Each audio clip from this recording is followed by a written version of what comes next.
You know, it's a little pandemonium going on right now. Well, I didn't wait for anyone to tell me to leave, so I decided to evacuate the building. It just seemed like it was just a good thing to do. Earthquake, that's what it was.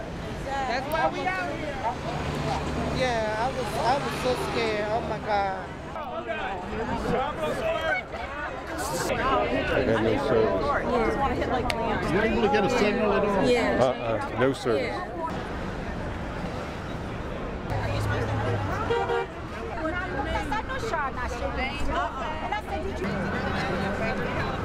People immediately started running out. I was one. I was one of the first out, believe me. Like they all building, all these people just came out this building right here. You felt it too? Yeah, I was standing right there.